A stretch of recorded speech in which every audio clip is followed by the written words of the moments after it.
Hello दोस्तों, नमस्कार। आप सभी का स्वागत है जेआर क्लासेस में। मेरा नाम है रवि। तो चलिए आज की वीडियो को शुरू करते हैं। आज की वीडियो आपके लिए नया टॉपिक लेके आया हूं मैं, नया सब्जेक्ट जो कि है हिंदी का। आपके आने वाले एग्जाम यूकेपीसीएस के पटवारी, लेखपाल, पुलिस कांस्टेबल, वन आरक्षी सभी एग्जाम के लिए इंपॉर्टेंट होने वाला है। तो कल यूकेपीसीएस के द्वारा यहाँ पर जितने भी आपके एग्जाम आने वाले हैं 2023 में, उनका परीक्षा कैलेंडर जारी कर दिया गया है। अगर आपने वो नहीं देखा है तो आप उसको अपने अकॉर्डिंग देख लीजिएगा, और जितने भी फॉर्म फिल करने होंगे आप फॉर्म फिल कर लेना। तो सभी का सिलेबस यहाँ पर सेम रहने वाला है, जिसमें कि आपका हिंदी में 20 मार्क्स की हिंदी आपसे पूछी जाएगी। तो आज हम यहाँ पर हिंदी को डिस्कस करेंगे, यहाँ से किस तरीके से क्वेश्चन आते हैं और कितने क्वेश्चन आएंगे। 20 क्वेश्चन यहाँ से पूछे जाएंगे आपके। तो 20 क्वेश्चन के लिए हम यहाँ पर आज इसको हम शुरू करने वाले हैं। तो पहली क्लास है हमारी हिंदी की, तो आप अच्छे से देखना है इसको, और यहाँ से डिटेल में आपको सारा चीज़ देखने को मिलेगी। और आशा करता हूँ आप अच्छे तरीके से इसको देखेंगे, और अगर आप चैनल पर नए हैं तो सब्सक्राइब ज़रूर कर लेना। तो अगर हम हिंदी की बात करें तो इसमें आज हम बात करेंगे भाषा की, हिंदी भाषा की। तो भाषा में हम देखेंगे कि भाषा के प्रकार कितने होते हैं, और भाषा का विकास, ये जो हमारी हिंदी है, हिंदी भाषा का विकास किस प्रकार हुआ, ये सारी चीज़ें हम देखेंगे।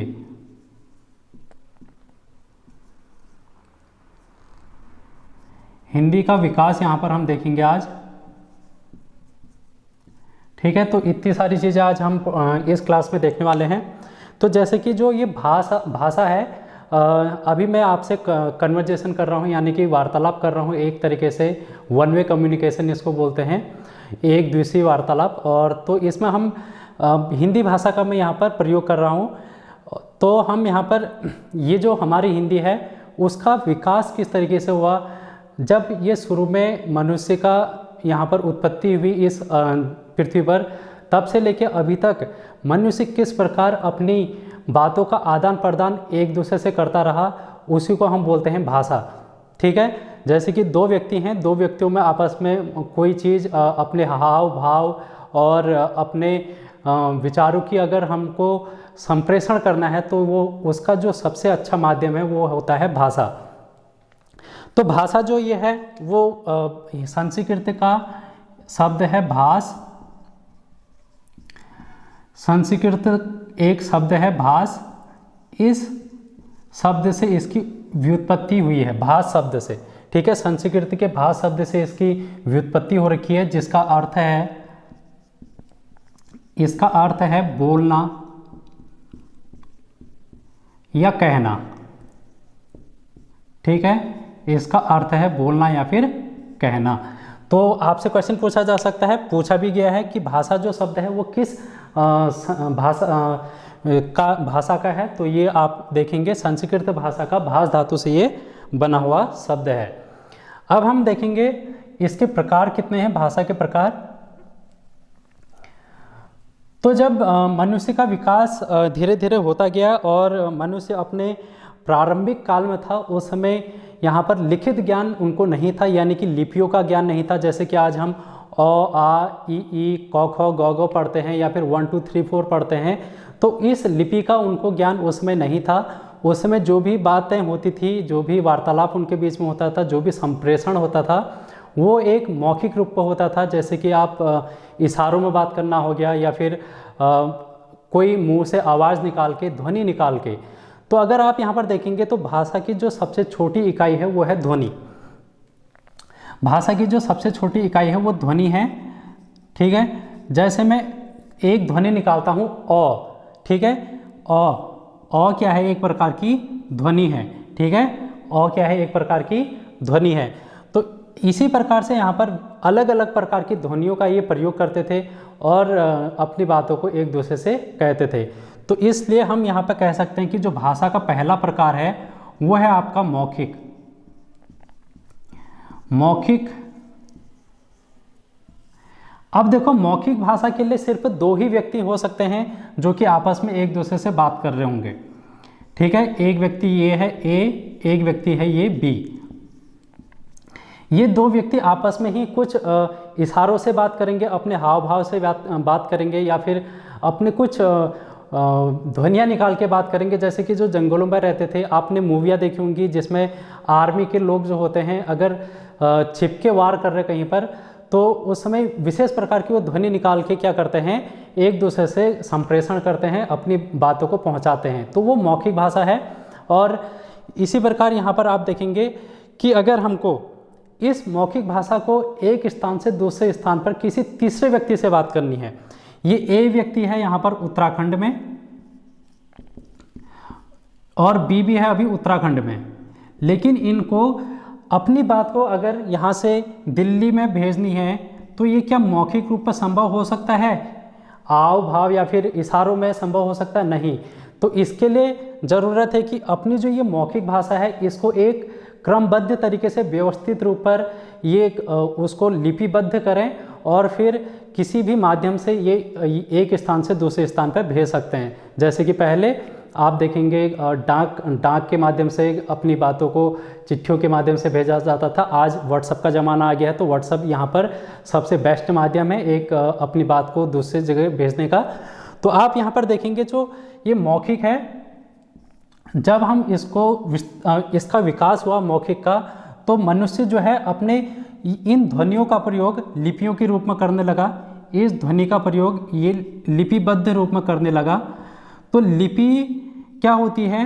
ये जो ध्वनियाँ हैं इसको कोई एक संकेत दे दिया जाएगा। जैसे कि मैं कहूँगा अ, अभी ये अ तो जो है ये वर्तमान में आ रखा है, ठीक है, इस लिपि का ज्ञान तो हमें वर्तमान में हो रखा है, आधुनिक भारत में हो रखा है। लेकिन अगर इनकी कुछ ध्वनियाँ होती होंगी तो उनके ये चिन्ह बनाने लगे होंगे धीरे धीरे करके, जैसे कि इस टाइप से हो गया, ये कोई विशेष प्रकार का इस टाइप का चिन्ह होता होगा। तो इसी विशेष प्रकार के चिन्ह को कुछ कोड वर्ड में इसको प्रेषित करके ये क्या करते थे, लिखित रूप इसको देने लगे। तो भाषा का दूसरा रूप जो है वो है आपका लिखित रूप। लिखित रूप, ठीक है। तो अब लिखित रूप पर ये क्या करने लगे, अपनी भाषा को एक स्थान से दूसरे स्थान पर पहुंचाने लगे। तो अभी हमने यहाँ पर देखे भाषा के प्रकार। तो अब हम चलेंगे यहाँ पर भाषा की जो परिवार है, भाषा का परिवार वो क्या है।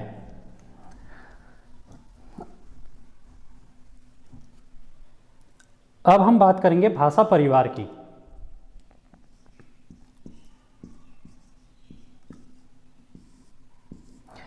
अब देखिए ये हमारा विश्व है, इतना बड़ा है कि यहाँ पर कोई एक भाषा तो प्रचलित नहीं हुई होगी। तो यहाँ पर विभिन्न भाषाएं हैं। जैसे कि हम उत्तराखंड की ही बात करें तो उत्तराखंड में कुमाऊं और गढ़वाल दो रीजन हैं। यहाँ पर कुमाऊनी और गढ़वाली का प्रचलन है। तो ये क्या है, एक भाषा है कुमाऊनी और गढ़वाली, और ये दोनों ही किससे संबंधित हैं, पहाड़ी से। तो हम ये कह सकते हैं कि पहाड़ी जो है ये एक परिवार हो गया और इसकी दो भाषाएं हो गई, एक है कुमाऊनी और दूसरी है गढ़वाली, ठीक है। तो भाषा परिवार क्या होगा, कोई एक मूल भाषा जिसकी अन्य शाखाएं यहाँ पर विभाजित हो गई हैं उसको हम बोलेंगे भाषा परिवार, ठीक है। इतनी बात आपको समझ में आई होगी। जैसे कि अब हम प्राचीन की बात कर लेते हैं, प्राचीन काल की। तो उस समय जब हमारे भारत में सबसे सर्वप्रथम आर्यों का निवास माना जाता है। ये जो आर्य थे ये हमारा इंडिया है, ठीक है। इस तरीके से आपका इंडिया का ये उत्तर वाला हिस्सा है, उत्तर पश्चिम का यहाँ पर मैंने बना रखा है। तो यहाँ पर है हमारा मध्य एशिया है यहाँ पर, और यहाँ पर क्या है, आर्य लोग निवास करते थे पहले, आर्य जाति रहती थी यहाँ पर, ठीक है। तो ये आर्य जाति क्या किया, यहाँ से अब विस्तारित होने लगी, ये अपने आवास को, समाज को बढ़ाने लगी। तो ये इसी क्रम में भारत आई। तो भारत में ये जब आई तो इसकी एक प्रजाति भारत आई, आर्यों की एक प्रजाति क्या आई, भारत आई, और दूसरी प्रजाति इनकी यहाँ पर से कहाँ चले गई, यूरोप की ओर चले गई। कहाँ की ओर चले गई, यूरोप की। भारत में तो यहाँ पर भारत और यूरोप, ठीक है।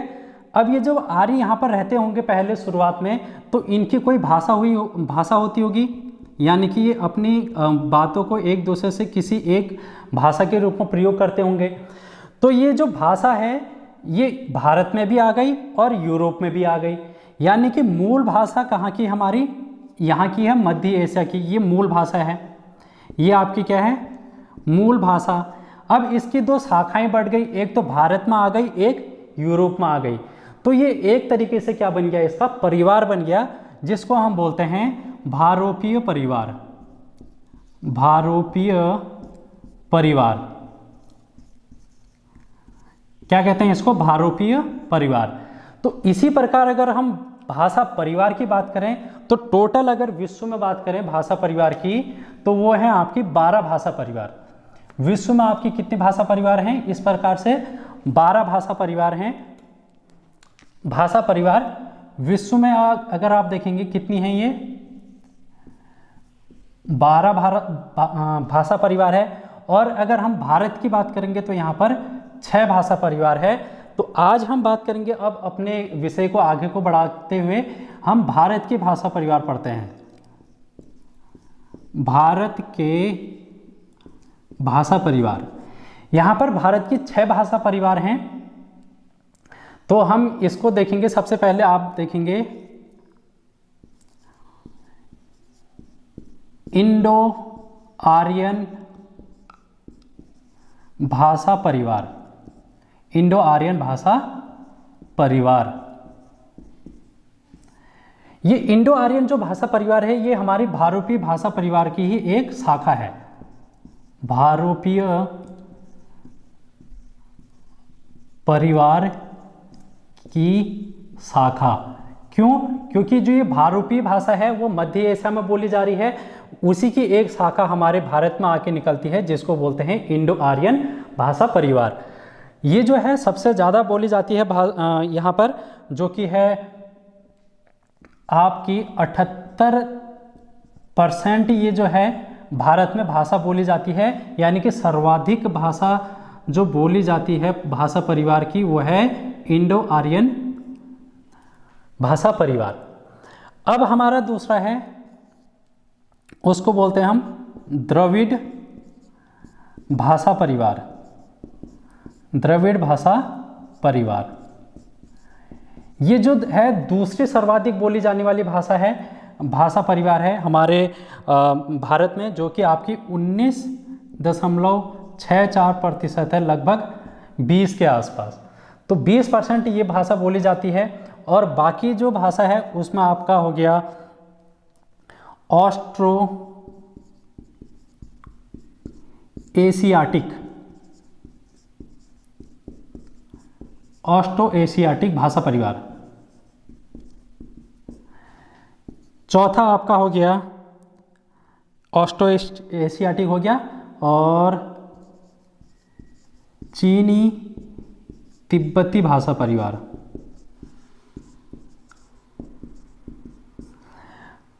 पांचवा हो गया आपका ताई कड़ाई भाषा परिवार। अब छठा जो भाषा परिवार है वो है आपका ग्रेट अंडमानीय भाषा परिवार। तो इस तरीके से आप देखेंगे यहाँ पर जो भारत में है 6 भाषा परिवार हैं, कौन कौन सी है, इंडो आर्यन भाषा परिवार, द्रविड़ भाषा परिवार, ऑस्ट्रो एशियाटिक, चीनी तिब्बती, ताई कड़ाई और ग्रेट अंडमानीय भाषा परिवार। ठीक है भाई, इतनी बात आपको ये समझ में आ गई होगी। तो अब मैं यहाँ पर देखो, ये एक परिवार है, इंडो आर्यन एक परिवार है जिसपे कि अलग अलग भाषाएं होंगी, क्योंकि एक परिवार है। इसके सदस्य कौन कौन हैं, इसके सदस्यों में कितने भाषाएं हैं ये आप देख लो। संस्कृत इसमें बोली जाती है, संस्कृत इसमें आ गई, हिंदी इसमें आ गई, और गुजराती इसमें आ गई, उर्दू, और आपकी बांग्ला, मराठी, ठीक है, और आदि। ये कुछ भाषाओं के नाम हैं जो कि इस परिवार से संबंधित है, इंडो आर्यन भाषा परिवार से संबंधित हैं। हम ये कह सकते हैं कि इंडो आर्यन एक परिवार है भाषाओं का, जिसमें कितने सदस्य हैं? संस्कृत एक सदस्य है, हिंदी सदस्य है, गुजराती, उर्दू, बांग्ला, मराठी और कुछ भी और भी हैं, और मुख्यतः यही हैं जो कि आपको ध्यान में रखनी है। आपसे पूछा जा सकता है कि उर्दू किस भाषा परिवार का सदस्य है, तो इंडो भाषा परिवार का है। मराठी या फिर बांग्ला आपसे पूछ लिया जाएगा तो इंडो आर्यन भाषा परिवार की ये क्या हैं? आपके सदस्य हैं। ठीक है, अब हम यहाँ पर बात करेंगे द्रविड़ भाषा परिवार। द्रविड़ भाषा परिवार ये है दक्षिण भारत में ये बोली जाने वाली भाषाएं हैं। कहाँ पर? दक्षिण भारत में। ये जो भाषा परिवार है दक्षिण भारत में ज़्यादा प्रचलित है, और ये इंडो आर्यन भाषा परिवार जो है उत्तर भारत में, उत्तर भारत में। अब दक्षिण भारत में आप देखेंगे तमिल, तमिलनाडु में बोली जाती है ये। आपसे पूछा जा सकता है तमिल कहाँ पे बोली जाती है? तमिलनाडु पर। और तेलुगु जो कि आपका आंध्र प्रदेश हो गया, और वर्तमान में यहाँ पर तेलंगाना। ठीक है, तेलंगाना, आंध्र प्रदेश, तेलुगु। कन्नड़,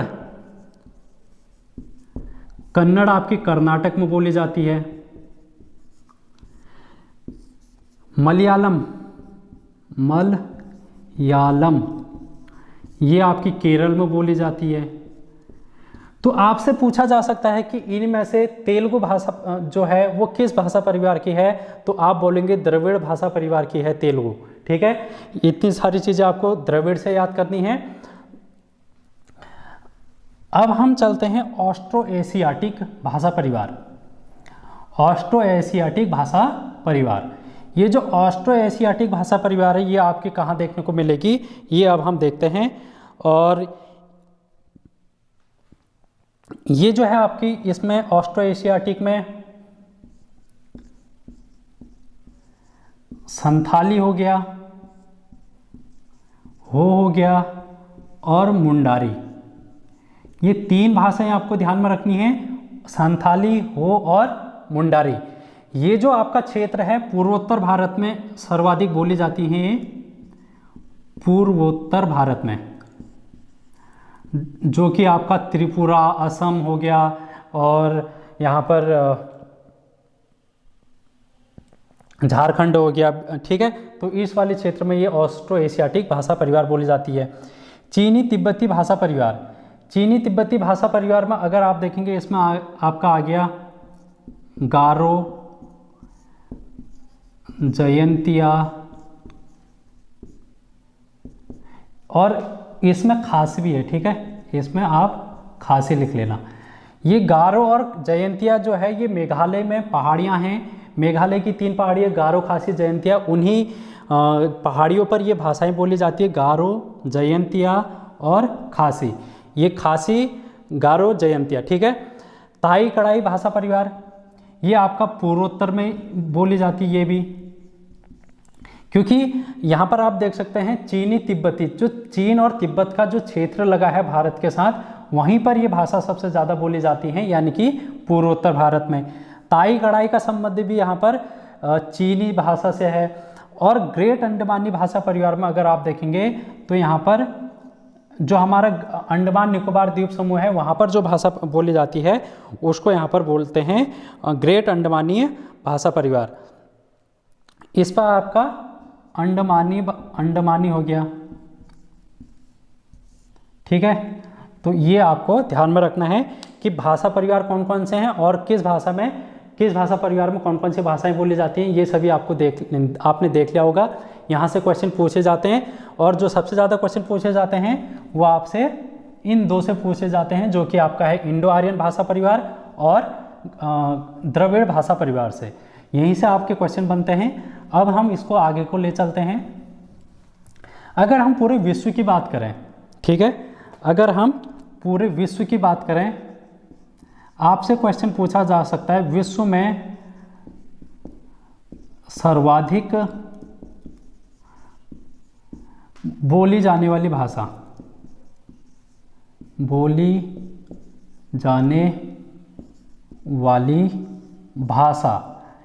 तो आप यहाँ पर पहला, दूसरा, तीसरा, चौथा, तो सबसे पहले आपके यहाँ पर बोली जाती है मंदारिन, सर्वाधिक मंदारिन ये सबसे ज़्यादा बोली जाती है, जो कि आपकी चीन की भाषा है।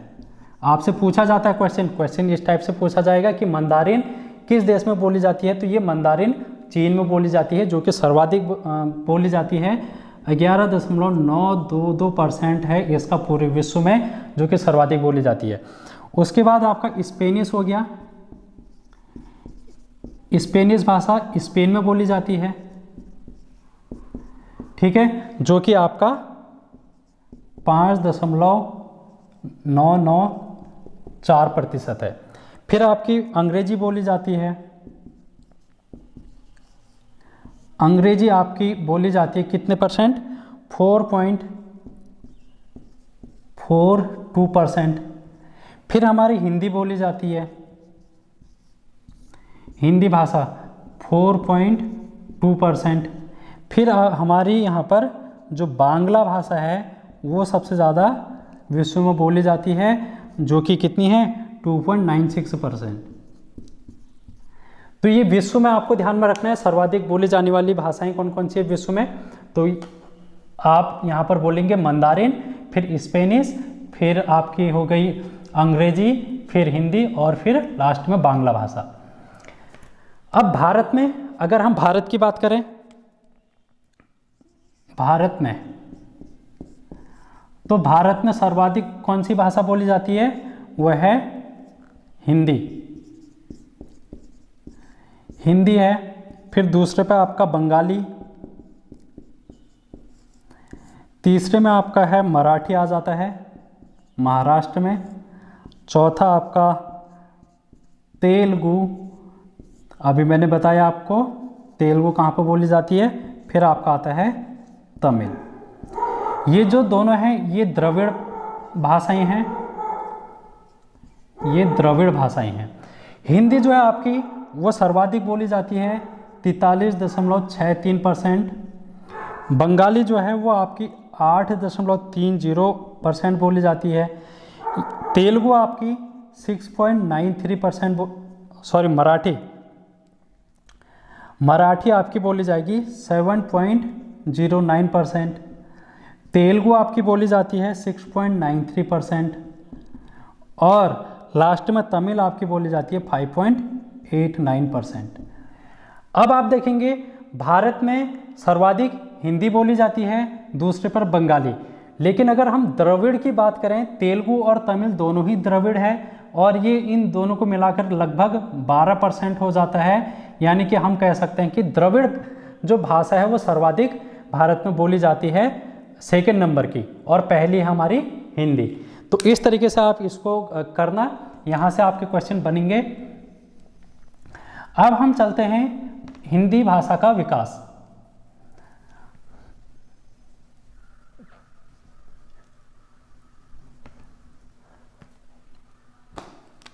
भाषा का विकास, भाषा का विकास किस प्रकार से हुआ इसको हम देख लेते हैं। तो आज हम थोड़ा सा ओवरव्यू देंगे इसका भाषा का विकास का। कल की जो वीडियो, इसकी नेक्स्ट वीडियो होगी, उसमें हम डिटेल पर चर्चा करेंगे भाषा के विकास में। तो अभी हम सिर्फ देख लेते हैं। तो ये है संस्कृत, फिर पाली, फिर प्राकृत, अपभ्रंश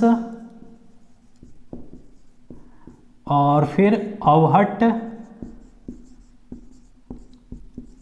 और फिर हमारी आ जाती है हिंदी।